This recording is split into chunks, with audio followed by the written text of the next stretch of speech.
ವಚನ ಸತ್ಯ ವಚನ, ಭೂಮಿಗೆ ಬಂದ ವಚನ. ವಚನ ಸತ್ಯ ವಚನ, ಭೂಮಿಗೆ ಬಂದ ವಚನ. ಆದಿಯಲ್ಲಿ ಇದ್ದ ವಚನ, ನಮ್ಮ ನೋಡ ಬಂದ ವಚನ. ವಚನ ಸತ್ಯ ವಚನ, ಭೂಮಿಗೆ ಬಂದ ವಚನ.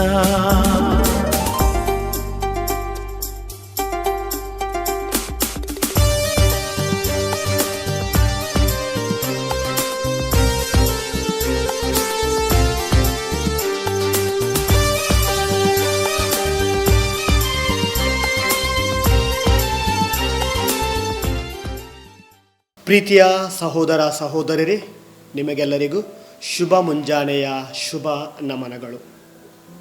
ಮೊದಲಿಗೆ ನಾವು ದೇವರ ವಾಕ್ಯವನ್ನು ಆಲಿಸೋಣ. ಮತ್ತಾಯ ಅಧ್ಯಾಯ 5 ವಾಕ್ಯ 13ರಿಂದ 16ರವರೆಗೆ. ಈ ಧರೆಗೆ ನೀವೇ ಉಪ್ಪು. ಉಪ್ಪೇ ಸಪ್ಪೆಯಾಗಿ ಬಿಟ್ಟರೆ ಅದಕ್ಕೆ ಇನ್ನಾವುದರಿಂದ ಪುನಃ ರುಚಿ ಬಂದೀತು? ಇನ್ನು ಅದು ಕೆಲಸಕ್ಕೆ ಬಾರದ ವಸ್ತು. ಜನರು ಅದನ್ನು ಆಚೆ ಬಿಸಾಡುತ್ತಾರೆ, ದಾರಿಗರು ಅದನ್ನು ತುಳಿದು ಬಿಡುತ್ತಾರಷ್ಟೇ. ಜಗತ್ತಿಗೆ ನೀವೇ ಜ್ಯೋತಿ. ಬೆಟ್ಟದ ಮೇಲಿನ ಪಟ್ಟಣವನ್ನು ಮುಚ್ಚಿಡಲಾಗದು. ಅಂತೆಯೇ ಯಾರೂ ದೀಪವನ್ನು ಹಚ್ಚಿ ಬಟ್ಟಲ ಕೆಳಗೆ ಬಚ್ಚಿಡುವುದಿಲ್ಲ, ದೀಪಸ್ತಂಭದ ಮೇಲೆ ಇಡುತ್ತಾರೆ. ಆಗ ಅದು ಮನೆಯಲ್ಲಿರುವ ಎಲ್ಲರಿಗೂ ಬೆಳಕನ್ನು ಕೊಡುತ್ತದೆ. ಅದೇ ರೀತಿ ನಿಮ್ಮ ಜ್ಯೋತಿ ಜನರ ಮುಂದೆ ಬೆಳಗಲಿ. ಹೀಗೆ ಅವರು ನಿಮ್ಮ ಸತ್ಕಾರ್ಯಗಳನ್ನು ಕಂಡು ಸ್ವರ್ಗದಲ್ಲಿರುವ ನಿಮ್ಮ ತಂದೆಯನ್ನು ಕೊಂಡಾಡಲಿ. ಪ್ರಭು ಕ್ರಿಸ್ತರ ಶುಭ ಸಂದೇಶವಿದು. ಕ್ರಿಸ್ತರೇ ನಿಮಗೆ ಸ್ತುತಿ ಸಲ್ಲಲಿ.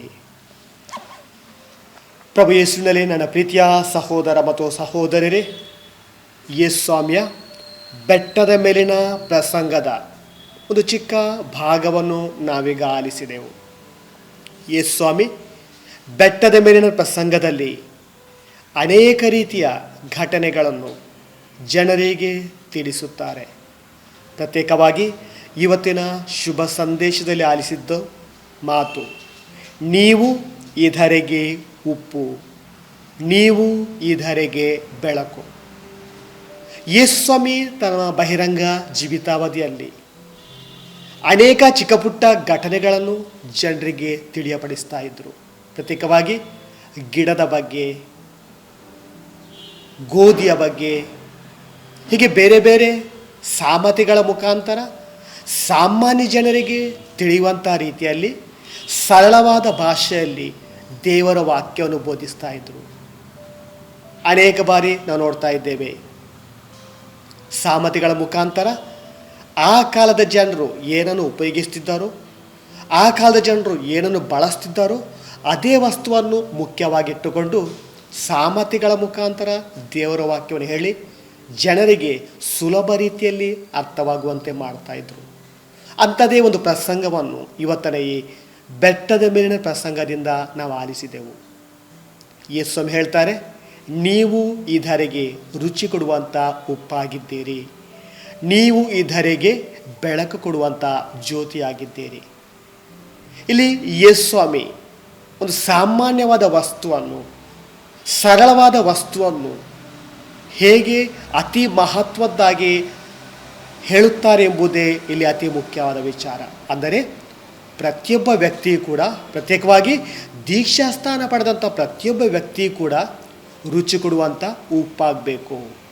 ದೀಕ್ಷಾಸ್ಥಾನ ಪಡೆದಂಥ ಪ್ರತಿಯೊಬ್ಬ ವ್ಯಕ್ತಿಯು ಕೂಡ ಬೆಳಕಾಗಿ ಜೀವಿಸಬೇಕು ಎಂಬುದೇ ಯೇಸು ಸ್ವಾಮಿಯ ಈ ಮಾತಿನಿಂದ ನಮಗೆ ತಿಳಿಯುತ್ತೆ. ಹಾಗಾದರೆ ಉಪ್ಪಿನ ಮಹತ್ವದ ಬಗ್ಗೆ ನಾವು ಸ್ವಲ್ಪ ತಿಳಿಯುವುದು ತುಂಬ ಉತ್ತಮ. ಯಾಕೆ ಯೇಸು ಸ್ವಾಮಿ ಉಪ್ಪಿಗೆ ಅಷ್ಟೊಂದು ಮಹತ್ವ ಕೊಡ್ತಾರೆ? ಯಾಕೆ ದೀಕ್ಷಾಸ್ಥಾನ ಪಡೆದಂಥ ನಾವೆಲ್ಲರೂ ಉಪ್ಪಾಗಬೇಕು ಎಂಬುದಾಗಿ ಯೇಸು ಸ್ವಾಮಿ ಹೇಳ್ತಾರೆ?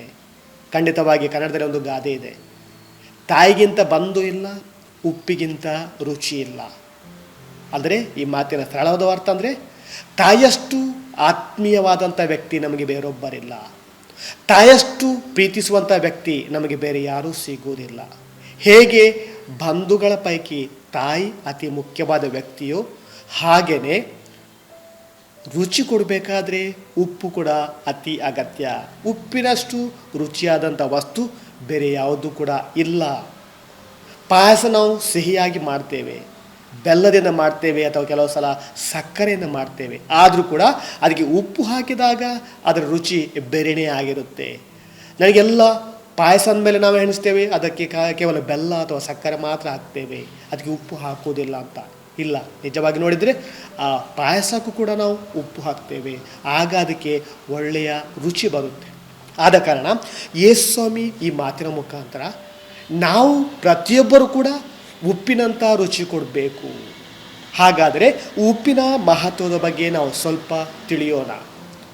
ಉಪ್ಪು ಪ್ರೀತಿಯ ಸಹೋದರ ಮತ್ತು ಸಹೋದರರೇ, ನಾವು ನೆನೆಸೋ ಪ್ರಕಾರ ಉಪ್ಪು ಕೇವಲ ರುಚಿ ಕೊಡುವಂಥ ವಸ್ತು ಮಾತ್ರವಲ್ಲ, ಉಪ್ಪಿನಿಂದ ಬೇರೆ ಬೇರೆ ವಿಚಾರಗಳನ್ನು ಬೇರೆ ಬೇರೆ ವಿಷಯಗಳನ್ನು ಕೂಡ ನಾವು ತಿಳಿತೇವೆ. ಪ್ರತ್ಯೇಕವಾಗಿ ಉಪ್ಪು ರುಚಿ ಕೊಡುತ್ತೆ, ನಮಗೆಲ್ಲರಿಗೂ ಗೊತ್ತು. ಹಾಗೆಯೇ ಈ ಉಪ್ಪು ವಸ್ತು ಹಾಳಾಗದಂತೆ ಕೂಡ ನೋಡುತ್ತೆ. ಹಿಂದಿನ ಕಾಲದಲ್ಲಿ ನಾವು ನೋಡ್ತಾ ಇದ್ದೇವೆ, ಫ್ರಿಜ್ ಇದ್ದಿಲ್ಲ, ಯಾವುದೇ ರೀತಿಯ ಫ್ರೀಜರ್ ಆಗಿರ್ಬೋದು ಅಥವಾ ತಣ್ಣಗಿಡುವಂಥ ಯಾವುದೇ ವಸ್ತು ಇದ್ದಿಲ್ಲ. ಈ ಸಂದರ್ಭದಲ್ಲಿ ನಮ್ಮ ಅಜ್ಜಂದಿರು ಮುತ್ತಾತಂದಿರೆಲ್ಲರೂ ಮಾವಿನ ಹಣ್ಣನ್ನಾಗಿರ್ಬೋದು, ಮಾವಿನ ಕಾಯನ್ನಾಗಿರ್ಬೋದು, ಮಿಡಿಕಾಯನ್ನಾಗಿರ್ಬೋದು ಉಪ್ಪು ನೀರಲ್ಲಿ ಹಾಕ್ತಾಯಿದ್ರು ಅಥವಾ ಉಪ್ಪಿನಕಾಯಿ ಉಂಟು ಮಾಡ್ತಾಯಿದ್ರು. ಇದು ಅನೇಕ ದಿನಗಳವರೆಗೆ ಏನೂ ಹಾಳಾಗದಂತೆ ಉಳಿತಿತ್ತು. ಮಾತ್ರವಲ್ಲ, ನಮಗೆ ಕ್ರೈಸ್ತರ ಬಗ್ಗೆ ಹೇಳಬೇಕಾದ್ರೆ ಕೆಲವು ರೀತಿಯ ಮಾಂಸವನ್ನು ಕೂಡ ಉಪ್ಪಿನಲ್ಲಿ ಹಾಕಿ ಕೆಲವು ದಿನ ಶೇಖರಣೆ ಮಾಡ್ತಾಯಿದ್ರು. ಯಾಕಂದರೆ ಉಪ್ಪಿಗೆ ಕೇವಲ ರುಚಿ ಕೊಡುವಂಥ ವಸ್ತು ಮಾತ್ರವಲ್ಲ, ಇದು ವಸ್ತು ಹಾಳಾಗದಂತೆ ನೋಡುವಂಥ ಒಂದು ಒಳ್ಳೆಯ ಗುಣ ಈ ಉಪ್ಪಿಗೆ ಇದೆ. ಆದ ಕಾರಣ ಉಪ್ಪು ಕೇವಲ ರುಚಿ ಕೊಡುವಂಥ ವಸ್ತು ಮಾತ್ರವಲ್ಲ, ವಸ್ತುವನ್ನು ಹಾಳಾಗದಂತೆ ನೋಡುವಂಥ ಒಂದು ಗುಣ ಕೂಡ ಈ ಉಪ್ಪಲ್ಲಿ ಇದೆ. ಎರಡನೇದಾಗಿ ಈ ಉಪ್ಪು ವಸ್ತುವನ್ನು ಶುದ್ಧವಾಗಿಡುತ್ತೆ. ನಿಮ್ಗೆ ಗೊತ್ತಿರ್ಬೋದು, ಕೆಲವು ಥರದ ಮೀನು ಅದನ್ನು ಸಾಮಾನ್ಯ ನೀರಿನಲ್ಲಿ ತೊಳೆದಾಗ ಅದು ಶುದ್ಧವಾಗೋಲ್ಲ. ಅದಕ್ಕೆ ಉಪ್ಪು ಹಾಕಿ ಅಥವಾ ಉಪ್ಪಲ್ಲಿ ತೊಳೆದಾಗ ಅದು ಶುದ್ಧವಾಗುತ್ತೆ. ಕೆಲವು ಪಾತ್ರೆಗಳು ಕೂಡ ಹಾಗೆ, ನಾವು ಉಪ್ಪು ಹಾಕಿ ತೊಳೆದಾಗ ಅದು ತುಂಬ ಶುದ್ಧವಾಗುತ್ತೆ. ಕೆಲವು ರೀತಿಯ ಮಾಂಸ, ಅದು ಕೇವಲ ಪದಾರ್ಥಕ್ಕೆ ಮಾತ್ರ ಮಾಂಸ ಹಾಕುವುದಲ್ಲ, ಅದನ್ನು ತೊಳಿಬೇಕಾದ್ರೆ ಅದನ್ನು ಶುದ್ಧಗೊಳಿಸುವಾಗಲೂ ಕೂಡ ಉಪ್ಪನ್ನು ಹಾಕಿ ಶುದ್ಧಗೊಳಿಸಿದಾಗ ಆ ಮಾಂಸ ಚೆನ್ನಾಗಿ ಶುದ್ಧವಾಗುತ್ತೆ. ಯಾಕಂದರೆ ಕೆಲವು ರೀತಿಯ ಅಂಶ ಆ ಮಾಂಸದಿಂದ ಬಿಡುಗಡೆ ಆಗೋಲ್ಲ, ಆಗ ಉಪ್ಪು ಹಾಕಿದಾಗ ಮಾತ್ರ ಅದು ಶುದ್ಧವಾಗುತ್ತೆ. ಆದ ಕಾರಣ ಉಪ್ಪು ಕೇವಲ ರುಚಿ ಕೊಡುವಂಥ ವಸ್ತು ಮಾತ್ರವಲ್ಲ, ಹಾಳಾಗದಂತೆ ಮಾತ್ರ ನೋಡೋದಲ್ಲ, ಬದಲಾಗಿ ಇದು ವಸ್ತುವನ್ನು ಕೂಡ ಶುದ್ಧವಾಗಿಡುತ್ತೆ. ಮೂರನೇದಾಗಿ ಪ್ರೀತಿಯ ಸಹೋದರ ಮತ್ತು ಸಹೋದರರೇ, ಈ ಉಪ್ಪನ್ನು ಮದ್ದನ್ನಾಗಿ ಕೂಡ ಉಪಯೋಗಿಸುವಂಥ ಅನೇಕ ಘಟನೆಗಳನ್ನು ನೋಡ್ತಾ ಇದ್ದೇವೆ. ಯಾರಿಗಾದರೂ ಚರ್ಮದ ರೋಗ ಇದ್ದರೆ ಅವರು ಸಮುದ್ರಕ್ಕೆ ಹೋದರೆ ಸಮುದ್ರದಲ್ಲಿ ಕಾಲನ್ನು ಆ ರೇತಿಯಿಂದ ಆ ಮರಳಿನಿಂದ ಅಥವಾ ನೀರಿನಿಂದ ತೊಳೆದಾಗ ಆ ಕಾಲಿನ ರೋಗ ಕೂಡ ಗುಣ ಆಗುತ್ತೆ.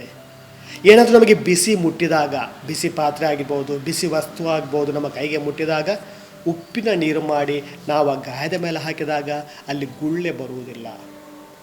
ಕೆಲವು ಸಂದರ್ಭದಲ್ಲಿ ನಾವು ಅನೇಕ ಸಂದರ್ಭದಲ್ಲಿ ನೋಡ್ತಾ ಇದ್ದೇವೆ, ಸ್ವಲ್ಪ ಬಿಸಿನೀರಿಗೆ ಉಪ್ಪನ್ನು ಹಾಕಿ ಕುಡಿದಾಗ ಸಾಮಾನ್ಯವಾದ ಮಕ್ಕಳ ಹೊಟ್ಟೆ ನೋವು ಕೂಡ ಅದರಿಂದ ದೂರ ಹೋಗುತ್ತೆ. ಯಾಕಂದರೆ ಇದು ನನಗೆ ನಿಜವಾಗಿ ನಡೆದಂಥ ಘಟನೆ. ನಾನು ಬೀದರಲ್ಲಿರುವಾಗ ಅಲ್ಲಿ ಚಿಕ್ಕ ಮಕ್ಕಳಿಗೆ ಸ್ಕೂಲ್ ನಡೆಸ್ತಾ ಇದ್ದೆವು. ಬೆಳಿಗ್ಗೆ ಬಂದ ಎಲ್ಲ ಮಕ್ಕಳು ಹೇಳುವಂಥ ಹೊಟ್ಟೆ ನೋವು ಅಂತ. ಆರಂಭದಲ್ಲಿ ನನಗೆ ಕೂಡ ಅದರಲ್ಲಿ ಏನು ಮಾಡೋದು ಅಂತ ಗೊತ್ತಾಗ್ತಾ ಇದ್ದಲ್ಲ. ಆಮೇಲೆ ಒಬ್ಬರು ಸಿಸ್ಟರ್ ನನಗೆ ಹೇಳಿದರು, ಬಿಸಿನೀರಿಗೆ ಉಪ್ಪು ಹಾಕಿ ಕುಡಿಸಿದಾಗ ಮಕ್ಕಳ ಹೊಟ್ಟೆ ನೋವು ಹೋಗುತ್ತೆ. ನಾನು ತುಂಬ ಸಲ ಮತ್ತೆ ಹಾಗೆಯೇ ಮಾಡಲಿಕ್ಕೆ ಶುರು ಮಾಡಿದೆ. ಸ್ವಲ್ಪ ಬೆಚ್ಚಗೆ ನೀರಿಗೆ ಸ್ವಲ್ಪ ಉಪ್ಪು ಹಾಕಿದಾಗ ಆ ಮಕ್ಕಳ ಹೊಟ್ಟೆ ನೋವು ಕೂಡ ದೂರ ಆಗ್ತಾ ಇತ್ತು. ಆದ ಕಾರಣ ನೋಡಿ ಪ್ರೀತಿಯ ಸಹೋದರ ಮತ್ತು ಸಹೋದರರೇ, ನಾವು ಉಪ್ಪು ಅಂದಾಗ ಕೇವಲ ಒಂದು ರುಚಿ ಕೊಡುವಂಥ ವಸ್ತು ಎಂಬುದಾಗಿ ಮಾತ್ರ ತಿಳಿದಿದ್ದೆವು. ಆದರೆ ಇಲ್ಲಿ ಕೇವಲ ಉಪ್ಪು ರುಚಿ ಕೊಡುವಂಥ ವಸ್ತು ಮಾತ್ರವಲ್ಲ, ಅದು ವಸ್ತುವನ್ನು ಹಾಳಾಗದಂತೆ ನೋಡುತ್ತೆ, ವಸ್ತುವನ್ನು ಶುದ್ಧವಾಗಿಡುತ್ತೆ, ಹಾಗೆಯೇ ಅದನ್ನು ಮದ್ದನ್ನಾಗಿ ಕೂಡ ಬಳಸಲಿಕ್ಕೆ ನಮಗೆ ಸಹಾಯ ಮಾಡುತ್ತೆ. ಆದ ಕಾರಣ ಯೇಸು ಸ್ವಾಮಿ ಹೇಳ್ತಾ ಇದ್ದಾರೆ, ದೀಕ್ಷಾಸ್ಥಾನ ಪಡೆದಂಥ ನಾವು ಪ್ರತಿಯೊಬ್ಬರು ಕೂಡ ಇಂಥ ಉಪ್ಪಾಗಬೇಕು. ಅಂದರೆ ಕೇವಲ ರುಚಿ ಕೊಡೋದು ಮಾತ್ರವಲ್ಲ, ನಾವು ಶುದ್ಧವಾಗಿಡುವಂತೆ ನಮ್ಮ ಸಮಾಜವನ್ನು ಶುದ್ಧವಾಗಿಟ್ಕೊಳ್ಬೇಕು. ನಮ್ಮ ಸಮಾಜ ಹಾಳಾಗದಂತೆ ನಾವು ನೋಡಬೇಕು. ನಮ್ಮ ಸಮಾಜಕ್ಕೆ ನಾವು ಮದ್ದಾಗಬೇಕು. ನಮ್ಮ ಸಮಾಜಕ್ಕೆ ನಾವು ರುಚಿ ಕೊಡುವಂಥ ವಸ್ತು ಆಗಬೇಕು ಎಂಬುದೇ ಯೇಸು ಸ್ವಾಮಿಯ ಈ ಮಾತಿನ ಉದ್ದೇಶ. ಆದ ಕಾರಣ ಒಂದು ಸಾಮಾನ್ಯ ವಸ್ತುವಾದ ಉಪ್ಪಿಗೆ ನಮ್ಮನ್ನು ಹೋಲಿಸ್ತಾರೆ. ಮಾತ್ರವಲ್ಲ, ನಾವೇ ಆ ಉಪ್ಪಾಗಬೇಕು ಎಂಬುದಾಗಿ ಯೇಸು ಸ್ವಾಮಿ ನಮಗೆ ಇಲ್ಲಿ ಬೋಧನೆ ಮಾಡ್ತಾ ಇದ್ದಾರೆ. ಹಾಗಾದರೆ ನಾವು ಹೇಗೆ ಉಪ್ಪಾಗಿ ಸಮಾಜವನ್ನು ಹಾಳಾಗದಂತೆ ನೋಡ್ಬೋದು? ಪ್ರೀತಿಯ ಸಹೋದರ ಮತ್ತು ಸಹೋದರರೇ, ಅನೇಕ ಸಂದರ್ಭದಲ್ಲಿ ನೋಡ್ತಾ ಇದ್ದೇವೆ. ಕ್ರೈಸ್ತರೆಂದರೆ ಸಮಾಧಾನ ಪ್ರಿಯರು, ಶಾಂತಿ ಪ್ರಿಯರು, ಹೆಚ್ಚಾಗಿ ಗಲಾಟೆ ಮಾಡೋಲ್ಲ, ಯಾವುದಾದ್ರೂ ಹೆಚ್ಚಾಗಿ ಶಿಸ್ತಿನ ಜೀವನ ನಡೆಸ್ತಾರೆ. ಆದರೆ ಅನೇಕ ಸಂದರ್ಭದಲ್ಲಿ ನೆರೆಹೊರೆಯವರ ಮಧ್ಯೆ ನಾವು ಕೂಡ ಸಮಾಜವನ್ನು, ನೆರೆಹೊರೆಯವರನ್ನು ಹಾಳು ಮಾಡುವಂಥ ಸಂದರ್ಭಗಳು ಉಂಟು. ಅನೇಕ ಸಂದರ್ಭದಲ್ಲಿ ನಾವು ಪರರೊಂದಿಗೆ ಒಳ್ಳೆಯ ಸಂಬಂಧವನ್ನು ಇಟ್ಕೊಳ್ಳೋದಿಲ್ಲ. ಯಾವಾಗಲೂ ನಾವು ಜಗಳ ಗಂಟೆಯಾಗಿ ಜೀವನ ಮಾಡ್ತೇವೆ. ಅಕ್ಕಪಕ್ಕದವರಿಗೆ ನಾವೊಂದು ಕೆಟ್ಟ ಉದಾಹರಣೆಯನ್ನು ಕೊಡ್ತೇವೆ. ಈ ಸಂದರ್ಭದಲ್ಲಿ ಯೇಸು ನಮಗೆ ಹೇಳುವಂಥ ಮಾತು, ನಮ್ಮ ಸಮಾಜವನ್ನು, ನಮ್ಮ ನೆರೆಹೊರೆಯವರನ್ನು ಹಾಳಾಗದಂತೆ ಮಾಡುವಂಥ ಜವಾಬ್ದಾರಿ ನನ್ನಲ್ಲಿದೆ. ಆದ ಕಾರಣ ನನ್ನ ಮಾತು, ನನ್ನ ನಡತೆ, ನನ್ನ ಗುಣ ಎಲ್ಲವೂ ಚೆನ್ನಾಗಿರಬೇಕು, ಇತರಿಗೆ ಒಂದು ರೀತಿಯ ಪ್ರೇರಣೆ ಆಗಬೇಕು. ಹೀಗೆ ನಾನು ಸಮಾಜವನ್ನು ಹಾಳಾಗದಂತೆ ಇಡಲಿಕ್ಕೆ ನನಗೆ ಸಾಧ್ಯ. ಎರಡನೇದಾಗಿ ಯೇಸು ಸ್ವಾಮಿ ಹೇಳುವಂಥ ಮಾತು, ಉಪ್ಪು ಹೇಗೆ ಶುದ್ಧವಾಗಿ ನೋಡುತ್ತೋ ಹಾಗೆ ನಾನು ಕೂಡ ಉಪ್ಪಾಗಿದ್ದುಕೊಂಡು ನನ್ನ ನೆರೆಹೊರೆಯವರೊಂದಿಗೆ ಒಳ್ಳೆಯ ಬಾಂಧವ್ಯವನ್ನು ಇಟ್ಕೊಳ್ಬೇಕು, ಒಳ್ಳೆಯ ಸಂಬಂಧವನ್ನು ಇಟ್ಕೊಳ್ಬೇಕು. ನನ್ನಿಂದಾಗಿ ಅಲ್ಲಿ ಅಶುದ್ಧತೆ ಬರಬಾರ್ದು, ನನ್ನಿಂದಾಗಿ ಆ ನೆರೆಹೊರೆಯವರಲ್ಲಿ ಜಗಳ ಬರಬಾರ್ದು, ನನ್ನಿಂದಾಗಿ ಅಲ್ಲಿ ಯಾವುದೇ ರೀತಿಯ ಕೆಟ್ಟ ಸಂಬಂಧಗಳು ಹುಟ್ಟಬಾರ್ದು, ಇರಬಾರ್ದು ಎಂಬುದಾಗಿ ಯೇಸು ಸ್ವಾಮಿ ಈ ಮಾತಿನ ಮೂಲಕ ನಮಗೆ ತಿಳಿಸ್ತಾ ಇದ್ದಾರೆ. ಮೂರನೇದಾಗಿ ಯೇಸು ಸ್ವಾಮಿ ಹೇಳ್ತಾರೆ, ಉಪ್ಪನ್ನು ಮದ್ದನ್ನಾಗಿ ಕೂಡ ಉಪಯೋಗಿಸ್ತಾ ಇದ್ರು. ಹಾಗೆಯೇ ನಾವು ಕೂಡ ಒಂದು ರೀತಿಯ ಮದ್ದಾಗಬೇಕು, ಒಂದು ರೀತಿಯ ಮೆಡಿಸಿನ್ ಆಗಬೇಕು ಎಂಬುದಾಗಿ ಯೇಸು ಸ್ವಾಮಿ ಹೇಳ್ತಾ ಇದ್ದಾರೆ. ಹಾಗಾದರೆ ನಾನೊಂದು ಉಪ್ಪಾಗಿದ್ದು ಮೆಡಿಸಿನ್ ಅಥವಾ ಮದ್ದು ಹೇಗೆ ಆಗ್ಬೋದು? ಪ್ರೀತಿಯ ಸಹೋದರ ಮತ್ತು ಸಹೋದರಿ, ಅನೇಕ ಬಾರಿ ನನ್ನ ಮಾತು ಇನ್ನೊಬ್ಬರ ಜೀವನದ ಮೇಲೆ ಒಳ್ಳೆಯ ಕಾರ್ಯ ಮಾಡುತ್ತೆ. ನನ್ನ ಮಾತಿನ ಮುಖಾಂತರ ಇನ್ನೊಬ್ಬನನ್ನು ನಾನು ನಾಶ ಮಾಡಲಿಕ್ಕೂ ಸಾಧ್ಯ. ನನ್ನ ಮಾತಿನ ಮೂಲಕ ನಾನು ಇನ್ನೊಬ್ಬನನ್ನು ಒಳ್ಳೆಯ ರೀತಿಯ ವ್ಯಕ್ತಿಯನ್ನಾಗಿ ಮಾಡಲಿಕ್ಕೂ ಕೂಡ ಸಾಧ್ಯ. ಆದ ಕಾರಣ ನನ್ನ ನಾಲಿಗೆಗೆ ಶಕ್ತಿ ಇದೆ. ಯಾಕಂದರೆ ದೇವರ ವಾಕ್ಯ ನಮಗೆ ಗೊತ್ತು, ಅದು ಸಜೀವವಾದುದು, ಅದು ಕ್ರಿಯಾತ್ಮಕವಾದುದು, ಇಬ್ಬಾಯ ಕತ್ತಿಗಿಂತಲೂ ಹರಿತವಾದುದು. ಆದ ಕಾರಣ ನನ್ನ ಬಾಯಿಂದ ಹೊರಡುವಂಥ ಮಾತು ಒಳ್ಳೆಯದಾಗಿದ್ದಾಗ ಆ ವ್ಯಕ್ತಿಗೆ ಒಳ್ಳೆಯದೇ ಆಗುತ್ತೆ. ಒಂದು ವೇಳೆ ನನ್ನ ಬಾಯಿಂದ ಕೆಟ್ಟ ಮಾತುಗಳು ಬರುವುದಾದರೆ ಆ ಮಾತುಗಳು ಇನ್ನೊಬ್ಬನ ಮೇಲೆ ಪ್ರಭಾವ ಬೀರುತ್ತೆ, ಆತನಿಗೆ ಕೂಡ ಅದು ನಾಶಕ್ಕೆ ಕಾರಣವಾಗುತ್ತೆ. ಆದ ಕಾರಣ ನನ್ನ ಬಾಯಿಂದ ಒಳ್ಳೆಯ ಮಾತುಗಳು ಬಂದಾಗ ಆತನಿಗೆ ಅದೊಂದು ರೀತಿಯ ಪ್ರೇರಣೆ ಸಿಗಲಿಕ್ಕೂ ಸಾಧ್ಯ, ಒಂದು ರೀತಿಯ ಪ್ರೋತ್ಸಾಹ ಸಿಗಲಿಕ್ಕೂ ಸಾಧ್ಯ. ಅನೇಕ ಬಾರಿ ನಾವಾಡಿದಂಥ ಪ್ರೋತ್ಸಾಹದ ಮಾತುಗಳು ಆ ಇನ್ನೊಬ್ಬ ವ್ಯಕ್ತಿಯಲ್ಲಿ ಹೊಸ ಹುಮ್ಮಸ್ಸನ್ನು ತರಲಿಕ್ಕೆ ಸಾಧ್ಯ ಇದೆ.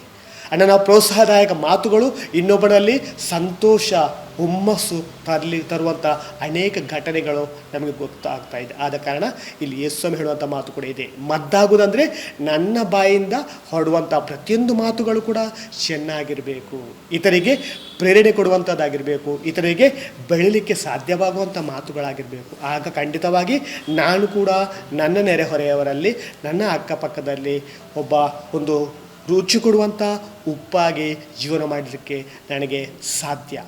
ಹಾಗೆಯೇ ಪ್ರೀತಿಯ ಸಹೋದರ ಮತ್ತು ಸಹೋದರಿದೆ, ಎರಡನೇ ಮಾತು ಇಲ್ಲಿ ಯೇಸು ಸ್ವಾಮಿ ಹೇಳುವಂಥದ್ದು, ನೀವು ರುಚಿ ಕೊಡುವಂಥ ಉಪ್ಪಾಗಿದ್ದೀರಿ, ಹಾಗೆಯೇ ಬೆಳಕಾಗಿದ್ದೀರಿ. ಬೆಳಕು ಕೂಡ ಹಾಗೆಯೇ, ಅದೊಂದು ನಮಗೆ ಹೊರಗೆ ನೋಡಿದಾಗ ನಮ್ಗೆ ಗೊತ್ತು ಎಷ್ಟೊಂದು ರೀತಿಯ ಬೆಳಕು, ಪ್ರಜ್ವಲ. ಸ್ವಿಚ್ ಹಾಕಿದರೆ ಲೈಟ್ ಸಿಗುತ್ತೆ ಅಥವಾ ಬೆಳಕು ಬರುತ್ತೆ. ಆದರೆ ಯೇಸು ಸ್ವಾಮಿ ಇಲ್ಲಿ ನಮಗೆ ಹೇಳ್ತಾರೆ, ನಾನು ಕೂಡ ಬೆಳಕಾಗಬೇಕು, ದೀಕ್ಷಾಸ್ಥಾನ ಪಡೆದಂಥ ನಾನು ಬೆಳಕಾಗಿ ಜೀವಿಸಬೇಕು. ಹೇಗೆ ಅಂದರೆ ನನ್ನಿಂದ ಇತರರಿಗೆ ನಾನು ದಾರಿ ತೋರಿಸಬೇಕು, ನನ್ನಿಂದಾಗಿ ಇತರರು ಒಳ್ಳೆಯ ಮಾರ್ಗದರ್ಶನವನ್ನು ಪಡಿಬೇಕು, ನನ್ನ ಉದಾಹರಣೆಯಿಂದ ಇತರರು ಚೆನ್ನಾಗಿ ಬೆಳಿಬೇಕು. ಆಗ ಖಂಡಿತವಾಗಿ ನಾನು ಕೂಡ ಬೆಳಕಾಗಿ ಜೀವನ ಮಾಡಲಿಕ್ಕೆ ಸಾಧ್ಯವಾಗುತ್ತೆ. ಆದುದರಿಂದ ಪ್ರೀತಿಯ ಸಹೋದರ ಮತ್ತು ಸಹೋದರಿ, ಯೇಸು ಸ್ವಾಮಿ ಈ ಪ್ರಪಂಚದಲ್ಲಿ ಸಾಮಾನ್ಯ ವಸ್ತುವಾದ ಉಪ್ಪು ಮತ್ತು ಬೆಳಕಾಗಲಿಕ್ಕೆ ನಮಗೆ ಕರೆ ನೀಡಿದ್ದಾರೆ. ಹೇಗೆ ಉಪ್ಪು ರುಚಿ ಕೊಡುತ್ತೆ, ಹಾಗೆ ನಾನು ಕೂಡ ನನ್ನ ಮಾತುಗಳ ಮುಖಾಂತರ, ಗುಣನಡತೆಯ ಮುಖಾಂತರ ಇನ್ನೊಬ್ಬರಿಗೆ ರುಚಿ ಕೊಡುವಂಥ ವ್ಯಕ್ತಿ ಆಗಬೇಕು. ಹಾಗೆಯೇ ನನ್ನ ಉದಾಹರಣೆ ಮೂಲಕ ನನ್ನ ಒಳ್ಳೆಯ ಜೀವನದ ಮುಖಾಂತರ ಇತರಿಗೆ ಬೆಳಕಾಗಬೇಕು, ಇದು ನನ್ನ ಪ್ರೋತ್ಸಾಹದಾಯಕ ಮಾತಿನ ಮುಖಾಂತರ ಇತರರ ಬೆಳವಣಿಗೆಗೆ ನಾನು ಕಾರಣ ಆಗಬೇಕು ಎಂಬ ಸಂದೇಶವನ್ನು ಯೇಸು ಸ್ವಾಮಿ ನಮಗೆ ಈ ಒಂದು ವಾಕ್ಯವನ್ನು ಹೇಳ್ತಾ ಇದ್ದಾರೆ. ಆದ ಕಾರಣ ಇಂಥ ಒಂದು ಸುಂದರವಾದ ವಾಕ್ಯವನ್ನು ಕೊಟ್ಟಂಥ ಪ್ರಭು ಯೇಸು ಸ್ವಾಮಿಗೆ ನಾವು ಸ್ತುತಿ ಸ್ತೋತ್ರಗಳನ್ನು ಸಲ್ಲಿಸೋಣ. ನಾವು ಕೂಡ ಕೇವಲ ಕ್ರೈಸ್ತರು ಮಾತ್ರವಲ್ಲ, ಪ್ರತಿಯೊಬ್ಬರೂ ಕೂಡ ಬೆಳಕಾಗಿ ಉಪ್ಪಾಗಿ ಜೀವಿಸಲು ಪ್ರಭು ಯೇಸು ಸ್ವಾಮಿಯ ಅಧಿಕ ಆಧಾರವನ್ನು ನಾವು ಬೇಡಿಕೊಳ್ಳೋಣ. ಕಣ್ಣುಗಳನ್ನು ಮುಚ್ಚೋಣ. ಭೂಮಿ ಆಕಾಶನ ಉಂಟು ಮಾಡಿದಂಥ ಸರ್ವಶಕ್ತನಾದ ತಂದೆ, ನಿಮ್ಮ ಪ್ರೀತಿಯ ಮಕ್ಕಳು ನಾವಿಲ್ಲಿ ಒಟ್ಟು ಸೇರಿದ್ದೇವೆ. ಸ್ವಲ್ಪ ವಾಕ್ಯವನ್ನು ಆಲಿಸಿದ್ದೇವೆ. ಈ ವಾಕ್ಯದ ಮುಖಾಂತರ ನಮ್ಮ ಜೀವನದಲ್ಲಿ ಪರಿವರ್ತನೆಯಾಗಲಿ. ನಾವು ಕೂಡ ನನ್ನ ಮಾತಿನ ಮುಖಾಂತರ, ನಡತೆಯ ಮುಖಾಂತರ ಎಲ್ಲ ಜನರಿಗೆ ಬೆಳಕು ಹಾಗೂ ಉಪ್ಪಾಗುವಂಥ ಭಾಗ್ಯವನ್ನು ನನಗೆ ದಯಪಾಲಿಸಿರಿ. ಈ ಪ್ರಾರ್ಥನೆಯನ್ನು ನಿಮ್ಮ ಪುತ್ರ ಪ್ರಭು ಯೇಸು ಸ್ವಾಮಿಯ ಪವಿತ್ರ ನಾಮದಲ್ಲಿ ಪ್ರಾರ್ಥಿಸ್ತೇವೆ. Amen, amen. Praise the lord.